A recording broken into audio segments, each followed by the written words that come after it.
पति पत्नी के रिश्ते की एक लंबी, भावनात्मक और आध्यात्मिक कहानी जो वर्तमान कलयुग से लेकर पिछले जन्मों तक की यात्रा कराती है। 7 जन्मों का बंधन, भगवान विष्णु की अमर वाणी। बहुत समय पहले की बात है। बैकुंठ धाम में भगवान विष्णु लक्ष्मी जी के साथ विराजमान थे। चारों ओर दिव्यता थी, शांति थी और प्रेम की महक थी। तभी एक दिन नारद मुनि वहां आए और बोले, प्रभु, ये कलयुग बड़ा ही विचित्र है। स्त्री पुरुष के रिश्तों में मोह, स्वार्थ और धोखे का बोलबाला है। क्या अब भी पति पत्नी का रिश्ता 7 जन्मों तक निभ पाता है?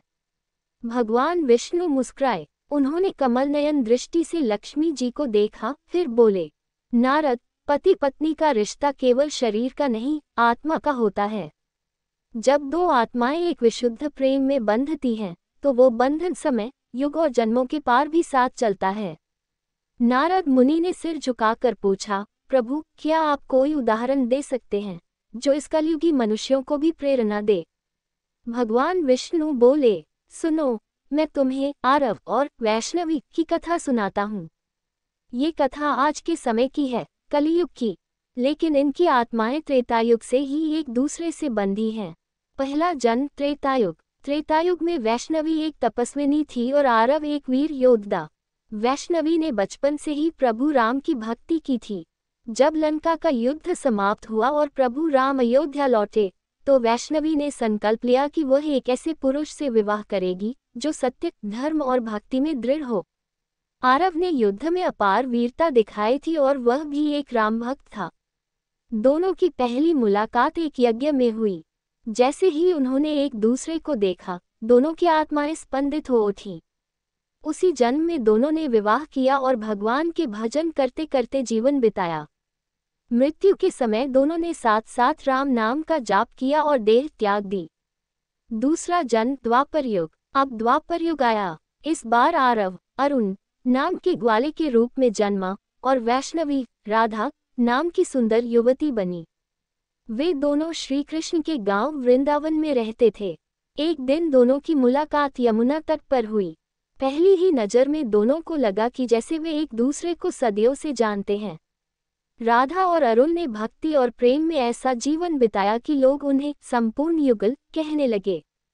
लेकिन इस जन्म में उनके बीच विवाह नहीं हो सका, क्योंकि राधा ने कृष्ण के चरणों में समर्पण कर दिया था और अरुण ने कृष्ण की आज्ञा से जीवन संयम में बिताया। फिर भी दोनों की आत्माएं सदा एक दूसरे की साथ ही रहीं। तीसरा जन्म कलियुग। अब समय आया कलियुग का। भारत के एक छोटे से गांव में आरव और वैष्णवी ने 2 साधारण परिवारों में जन्म लिया। आरव अब एक स्कूल टीचर था और वैष्णवी एक पुस्तकालय में काम करती थी। दोनों के जीवन में बहुत संघर्ष था, परिवार की जिम्मेदारियां, समाज का दबाव, जीवन की दौड़ भाग। लेकिन एक दिन पुस्तक मेले में उनकी अचानक मुलाकात हुई। आरव ने वैष्णवी को किताबों के स्टॉल पर देखा और वैष्णवी ने उसकी आंखों में वही गहराई देखी जो कभी यमुना किनारे महसूस की थी। वे दोनों धीरे धीरे मिलने लगे, बात करने लगे। कुछ महीनों में ही उन्हें एहसास हुआ कि यह कोई सामान्य प्रेम नहीं है, यह कोई पुनर्मिलन है। अंततः दोनों ने विवाह किया। शादी के बाद उनका जीवन भी आसान नहीं था। आर्थिक तंगी, स्वास्थ्य समस्याएं, परिवार की अपेक्षाएं, सब कुछ था। लेकिन जब भी कोई कठिनाई आती, दोनों मिलकर एक दूसरे का हाथ थाम लेते और कहते, शायद ये परीक्षा है, क्योंकि हमारा रिश्ता केवल इस जन्म का नहीं, आत्मा का है। क्या अगले जन्म में मिलन संभव है? नारद मुनि ने पूछा, प्रभु, क्या अगली बार भी वे मिल पाएंगे?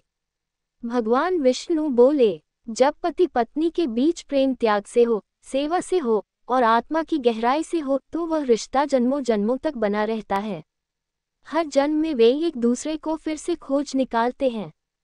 लेकिन अगर रिश्ता केवल देह, रूप या स्वार्थ पर टिका हो, तो वह एक जन्म भी टिक नहीं पाता।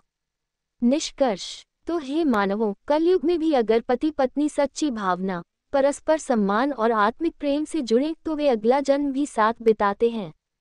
वे फिर से एक दूसरे को पहचानते हैं, फिर से प्रेम करते हैं, फिर से बंध जाते हैं। भगवान विष्णु कहते हैं, प्रेम का बंधन काल को पार कर सकता है। यदि प्रेम शुद्ध है, तो पुनर्मिलन निश्चित है।